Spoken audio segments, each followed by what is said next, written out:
Bulletin में सबसे पहले आपको बताएंगे लाहौर हाई कोर्ट के जज आयशा मलिक के सुप्रीम कोर्ट में तकर्रुरी का मामला 4-4 वोट से टाई हो गया। सुप्रीम जुडिशल कमीशन का इजलास चीफ जस्टिस गुलजार अहमद की जेर सदारत हुआ। तफसीलात के लिए बात करेंगे अब्दुल क़य्यूम सिद्दीकी से। सिद्दीकी साहब, कहिएगा टाई होने की सूरत में तैनाती का क्या तरीका होता है?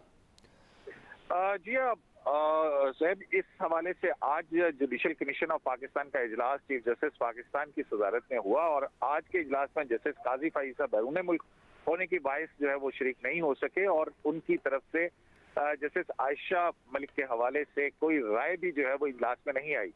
तमाम हमारे जो जुडिशल कमीशन ऑफ पाकिस्तान के जराए हैं उन्होंने इस बात की तस्दीक की है कि जस्टिस आयशा मलिक जो कि अगर मंजूरी होती उनकी तो वो सुप्रीम कोर्ट ऑफ पाकिस्तान की पहली जज खातून होती, लेकिन जो है वो 4-4 वोट जो आए हैं और जो कानूनी माहिरीन है उनका ये कहना है कि आइन के तहत मेजॉरिटी जो है जब तक अप्रूवल ना दे ये नाम कैरी फॉरवर्ड नहीं हो सकता है। तो टेक्निकली जस्टिस आयशा मलिक का नाम जो है वो मुस्तरद हुआ है। वो 4 जज साहबान जिन्होंने जस्टिस आयशा मलिक के हवाले से जो है वो हिमायत की, उसमें क्योंकि चीफ जस्टिस पाकिस्तान जस्टिस गुलजार अहमद हैं, वो सुप्रीम कोर्ट के लिए किसी भी हाई कोर्ट के जज का नाम जो है वो प्रपोज करते हैं और जुडिशल कमीशन उसके ऊपर गौर के बाद उसकी मंजूरी देता है। और ये भी पाकिस्तान की तारीख में शायद पहला वाकया है कि जस्टिस आयशा मलिक जिनका नाम चीफ जस्टिस ऑफ पाकिस्तान ने प्रपोज किया हो और चीफ जस्टिस पाकिस्तान का प्रपोज नाम जो है वो कैरी फॉरवर्ड ना हो सका हो। तो टेक्निकली जो सूरत हाल बनती है वो ये है कि आज के इजलास में चीफ जस्टिस पाकिस्तान जस्टिस गुलजार अहमद, जस्टिस उमर अता बंदयाल, और उनके साथ अटॉर्नी जनरल फॉर पाकिस्तान और बैरिस्टर फरूक नसीम वजीर कानून, इन 4 लोगों ने जस्टिस आयशा मलिक की हिमायत में वोट दिया।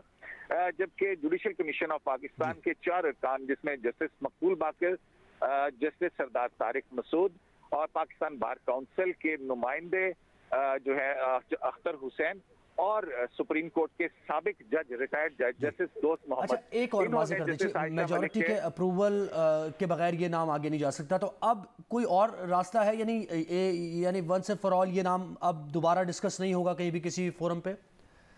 देखिए, इस हवाले से जो है वो हमारी अटॉर्नी जनरल फॉर पाकिस्तान से बात हुई है। उनका ये कहना है कि कानूनी तौर के ऊपर कुछ ऐसी रिकंसिडर करने के ऊपर कोई वो तो नहीं है, लेकिन जो है वो ये एक यूनिक सूरत हाल पैदा हुई है कि इसके बाद क्या सूरत हाल होती है, क्योंकि दोबारा भी हो सकता है। और हमारे जराये का ये भी कहना है कि इस हवाले से अटॉर्नी जनरल फॉर पाकिस्तान जो है उन्होंने जुडिशल कमीशन के इजलास में एक तजवीज़ भी रखी।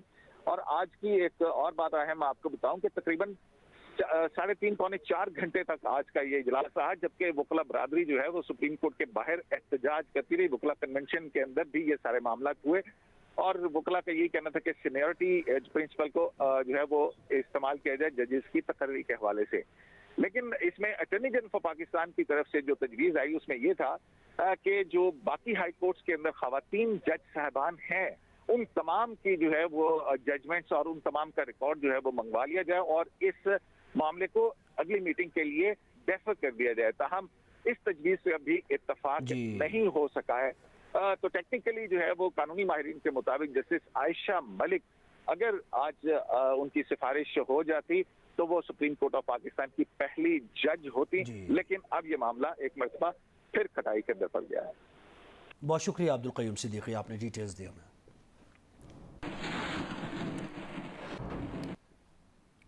आगे बढ़ते हैं, आपको बताते हैं एमएयू कॉलेज की तालिबा ने लेक्चरार पर जिनसी हिरासत का इल्ज़ाम लगाया है। तालिबा का इल्ज़ाम है कि लेक्चरार ने उससे कहा कि इम्तहानात में नंबर बढ़ाने हैं तो कॉलेज के बाहर मुलाकात करो। इसके अलावा दीगर तालिबात को भी हिरासा किया गया। इस बारे में मजीद बात करेंगे। लाहौर में जियो न्यूज़ की ब्यूरो चीफ रईस अंसारी साहब हमारे साथ मौजूद हैं। अंसारी साहब, बताइएगा आप कितनी तालिबात ने इस लेक्चरार पर इल्ज़ाम लगाया है और अब तक कार्रवाई क्या की गई है? देखिए जी, एमयू कॉलेज लाहौर में जो साइकोलॉजी डिपार्टमेंट है उसकी जो एक तालबा है उसने अपने एक तालिब इल्म साथी के साथ वहाँ पर दौरा करने वाले असिस्टेंट डायरेक्टर कॉलेजेस मैसम अली को शिकायत की कि जो लेक्चर आ रहा है उसको हरासा करता है और नाजेबा अल्फाज भी फ़ोन पर आते हैं और इसके साथ साथ वो नंबर लगाने के लिए कहता है कि बाहर मिले और भी तालबात को उससे शिकायत है। तो उस पर उन्होंने कहा कि आप प्रिंसिपल को शिकायत करें, तो उन्होंने कहा हम प्रिंसिपल को पहले शिकायत कर चुके हैं। तो प्रिंसिपल का ये कहना था कि जी हमें एक लड़की की जानिब से शिकायत आई थी और जो बाकी 5-6 उनकी साथी थी सिर्फ उनसे बयानात लिए गए हैं, लेकिन एक लड़की ने शिकायत की, हरासी का इल्जाम लगाया। और इसमें हैरान को जो वहाँ उन्होंने सरबराही जो थी प्रोफेसर दिलदार हैदर खान की सरबराही में एक कमेटी बनाई जिसमें 2 प्रोफेसर खवातीन भी शामिल थी और इन 2 खवातीन ने अलहदा भी उससे बात की लड़की से कि मजीद जो कुछ चीजें जो खवातीन की बताने वाली होती हैं कि वो मर्दों के सामने ना बताई जाए। उसमें हैरानकुन बात यह है कि उन्होंने एक रिपोर्ट बनाई और रिपोर्ट में ये लिखा जो महकमा तालीम को भेजी गई कि इस जो लेक्चरार है इस लेक्चरार को किसी मेल कॉलेज में ट्रांसफर कर दिया जाए क्योंकि यहाँ इसका रहना ठीक नहीं है जहाँ को एजुकेशन पढ़ाई जा रही हो। जबकि हमारे जराये का कहना है कि अगर हिरासत साबित हो जाए तो उस पर पीडा एक्ट के तहत उस पर एक्शन लिया जाता है। तो प्रोफेसर साहबान का ये कहना है कि जो पीडा एक्ट के तहत है वो अभी सेक्रेटरी हायर एजुकेशन के पास, और मजे की बात यह है या हैरानगी की बात कि सेक्रेटरी एजुकेशन के पास 10 दिन से ये फाइल गई है, वो आगे फाइल निकली ही नहीं है। तो अभी इसमें जो सेक्रेटरी है वो उस पर क्या एक्शन लेता है, उसके बाद ये मामला सामने आया। और आखिरी बात यह है कि इस कॉलेज में एक पहले भी वाकया हो चुका था जिसपे लेक्चरर पे इल्जाम लगा गया था। जी तमाम मामला डिस्कस। बहुत शुक्रिया रईस अंसारी साहब, आपने डिटेल्स दी।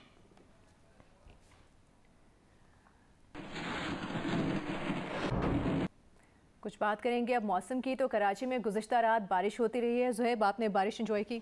मैंने बारिश एंजॉय की, रात में हुई थी बारिश, थोड़ा सा बाहर निकला और फिर वापस आ गया क्योंकि बारिश के साथ साथ जो दीगर चीज़ें हैं कि सड़कों पे पानी जमा हो जाता है, फिर पोल गिरने का खदशा और ये सारी चीज़ें ये भी देखनी पड़ती हैं।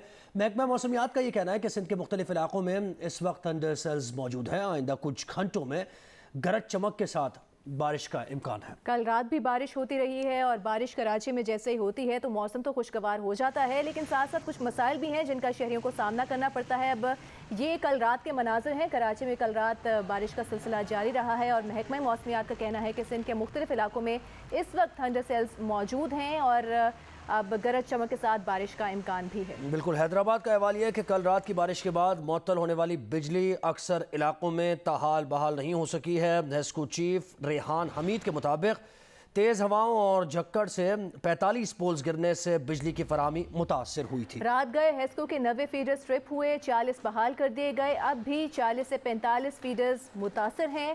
मुरम्मती काम जारी है।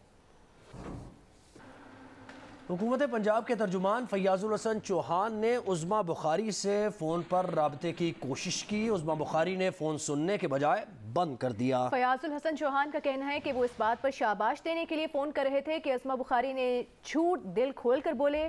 इस बारे में बात करेंगे, नुमाइंदा जियो न्यूज़ ज़ीशान बख्श हमारे साथ मौजूद हैं। ज़ीशान, क्या मामला है? फयाजुल हसन चौहान ने इसलिए फ़ोन किया था उज़्मा बुखारी को?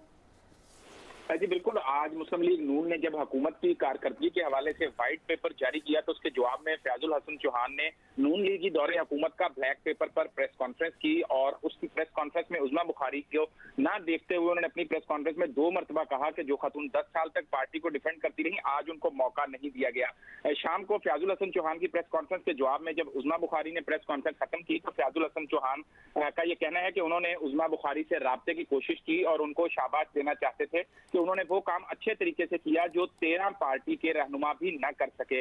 लेकिन उज़्मा बुखारी ने जब फयाज चौहान ने कॉल की तो उनका फोन अटेंड नहीं किया और उन्होंने अपने फोन पर वो स्क्रीनशॉट शेयर किया कि 2 मरतबा फोन आई ऐसे शख्स की और उनकी कितनी अजीब सी चेहरा है, जिसके जवाब में जब उज़्मा बुखारी ने कंफर्म किया कि ये फयाजुल हसन चौहान का नंबर है तो उज़्मा बुखारी ने कॉल बैक की और कॉल बैक करने के बाद उज़्मा बुखारी ने फयाजुल हसन चौहान से पूछा कि आपने फोन किया था, तो जिस पर फयाजुल हसन ने चौहान तो ये फोन कॉल का तमाम मामला हुआ। जी बहुत शुक्रिया ज़ीशान बख्श, आपने डिटेल्स दी।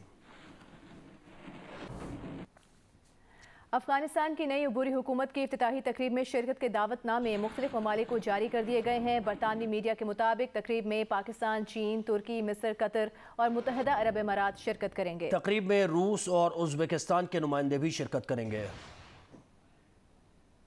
पीडीएम के सरबराह मौलाना फजल रहमान ने इल्ज़ाम आयद किया है कि बिलावल हुकूमत और इस्टेब्लिशमेंट के साथ ब्रैकेट हुए। जो पेशकश बिलावल को हुई वो उन्हें भी हुई लेकिन उन्होंने कबूल नहीं की। मौलाना फजल रहमान ने पीडीएम को पहुंचने वाले नुकसान का जिम्मेदार बिलावल भुट्टो को करार दे दिया। जियो न्यूज़ के प्रोग्राम जरगा में सलीम साफ़ी से गुफ्तगू करते हुए कहा, इस्तीफों का ऑप्शन पीडीएम के एलामिये में मौजूद था जिसका पीपल्स पार्टी ने इनकार किया। अगर पीपल्स पार्टी हमारी बात मानती तो आज ये हुकूमत खत्म हो चुकी होती। इतना माहौल बन गया था, पीडीएम उसको कैश नहीं कर सकी, ये नाअहली नहीं है? तो उसमें तो जाहिर है जी कि जब आपके बीच में मीर जाफर उठेंगे तो कुछ फ़र्क तो पड़ेगा। कौन? पीपल्स पार्टी और जो भी, हाँ, आप नाम क्यों लेते हैं, इसमें काफ़ी रखें जी, लोग बड़े होशियार हैं, समझ जाते हैं जी। अच्छा, लोग बड़े होशियार है, समझ जाते हैं, तो लोग ये भी समझ गए, आप भी समझ गए हैं। तन बिलावल थे और मरियम थी, दोनों निकल गए, तो अब क्या रह गया? बिलावल न तन था और न है, और अगर हमने बिलावल ही को पीडीएम कहना है तो फिर एस्टेब्लिशमेंट के हाथ में कौन खेला है, पीटीआई का ब्रैकेट कौन हुआ है? हम तो वो सियासत नहीं करेंगे कि जिसमें बिलावल हुए, बिलावल हुआ है नहीं, लेकिन एक लिहाज से एक कम उम्र बिलावल की सियासत और एक इतने ज़ीरे सियासतदान की सियासत अगर हम मुकाबला करें, वो कहते थे कि मेरी बात मानी जाती तो आज ये हुकूमत ना होती, ना अब इस्तीफे हुए। हुकूमत भी होती लेकिन वो तब्दीली एस्टेब्लिशमेंट की होती, हमारी ना होती। तो आप क्योंकि ये जो ऑफ़र उनके पास आए हैं वो ऑफ़र हमारे पास भी आए हैं, हमने नहीं माने जी। अब मैं वो बातें क्यों छेड़ूं कि जो मैं फ़िलहाल अभी इस पर खामोश हूँ जी। नहीं, तो आप समझते हैं कि रीज़न वो नहीं था जो सेनेट का इलेक्शन या इस्तीफों का मामला नहीं, बल्कि बिलावल की कोई डील हुई थी जिसकी वजह से? देखिए, बाकायदा इस्तीफों का ऑप्शन मौजूद है हमारे एलामिया में, और उसका एकदम इनकार कर देना कि ज़ाहिर है जी, जब मैं और आप दोनों एक इत्तेहादी हैं तो जब हम एक एक्शन मिलकर करेंगे तो उसका असर और होगा, जब हम तकसीम हो जाएंगे तो फिर उसका असर और होगा। तो उस वक्त अगर हम उनके बशमूल इस्तीफ़ा देते थे तो आज इलेक्शन भी हो चुके होते और ये गवर्नमेंट भी ना रहती। लेकिन अब जब वो तकसीम हो गई सूरत हाल, तो उसमें तो अब सिर्फ जो लोग असम्बली के अंदर हैं उनको असम्बली में से बाहर निकालना है, तब्दीली के इम्कान कम हो जाते हैं। तो आप समझते हैं कि बिलावल के ये रीज़न असल नहीं थे बल्कि डील हुई थी? अगर डील हुई थी तो उसकी किससे हुई थी? इमरान खान और वो तो आज भी एक दूसरे के ख़िलाफ़ बोल रहे हैं। मेरे ख्याल में उन्हीं से हुई थी जी, और के बीच में किसी ने काम किया होगा, लेकिन बहरहाल वो इस वक्त भी उन्हीं की बुनियाद पर लड़ रहे हैं, सारा कुछ कर रहे हैं, और हम बहुत कुछ जानते हैं, बहुत कुछ हमारे नोटिस में है, लेकिन हम दो महाज नहीं खोलना चाहते। मैं बार बार प्रेस मीडिया में भी कह चुका हूँ कि मैं महाज नहीं खोलना चाहता। अगर हम महाज खोलने पे आ गए तो फिर तो ज़ाहिर है जी कि फिर एक सुई नहीं रहती जी। Chairman people's party Bilawal Bhutto Zardari कहते हैं कि अब दोगली पॉलिसी नहीं चलेगी। नाम लिए बगैर नून लीग पर तनकीद करते हुए कहा कि वोट की इज्जत की बात करते हैं तो हुकूमत गिराने के लिए अपना वोट इस्तेमाल करें, वरना इस्तीफे के दावे पर अमल करें। कोई एक काम तो करना पड़ेगा, वरना पंजाब के अवाम जान जाएंगे ये ना मुफाहमत है ना मुखालिफत, बल्कि ये मुनाफिकत है। हम आपके साथ थे, आप कहते थे कि इस्तीफा के बगैर काम नहीं चलेगा, तो अब आपके लिए चैलेंज है, या आए हमारे साथ मिलके बार करें, हमारे साथ मिलके अपने वोट इस्तेमाल करें। अगर नहीं तो अपना ही बात मान ले, अपना ही दावा पे अमल करें। वैसे आपका वोट का फायदा ही नहीं रहेगा तो इस्तीफा ही दे दें। आपने इनमें से एक काम तो आपको करना ही करना पड़ेगा, वरना पंजाब के अवाम खास तौर पे जान लेंगे कि ये ना मुफाहमत है, ये ना मुखालफत है, ये मुनाफिकत है, और मुनाफिकत का सियासत पंजाब के अवाम रद्द करेंगे।